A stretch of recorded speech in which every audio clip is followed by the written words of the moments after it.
گڈو براج کے مقام پہ اب بھی درمیانی درجے کا سیلاب برقرار۔ گڈو براج کے جو کچے کے علاقے ہیں وہ ٹوٹل گاؤں پانی کے زیر آب آ گئے ہیں۔ وہاں پہ ان لوگوں کی لاکھوں روپے کی کھڑی فصلیں وہ بھی پانی کے زیر آب آ گئے ہیں۔ وہاں پہ جو لوگ تھے وہ اپنی مدد آپ تحت نقل مکانی کر کے پکے پہ منتقل ہوئے۔ انہوں نے کہا کہ ہمیں محکمہ آبپاشی یا ضلع انتظامیہ کی طرف سے کوئی بھی ریسکیو کی ٹیمیں نہیں آئی، نہ ہی کوئی رہنے کے لیے کوئی ٹینٹ کا بندوبست کیا گیا ہے۔ انہوں نے کہا کہ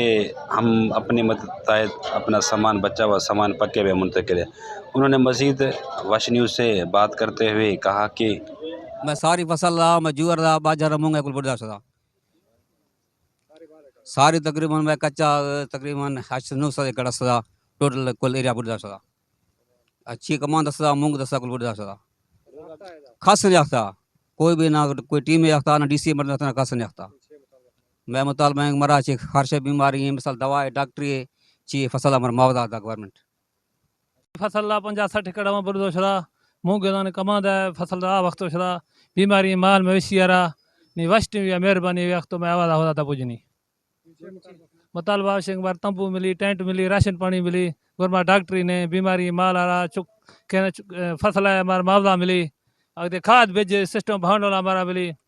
اپیل میں ہاری کاٹا ہمارا دھیان با غریبوں فصل آگا کھشوں وشٹ یا مہربانی صحیح ہے۔ سیلاب میں پھنسے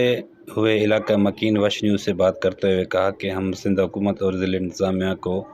اپیل کرتے ہیں کہ ہمارے نقصان کا ازالہ کیا جائے۔ کیمرہ مین ٹیم کے ساتھ بختیار احمد، وش نیوز، کشمور۔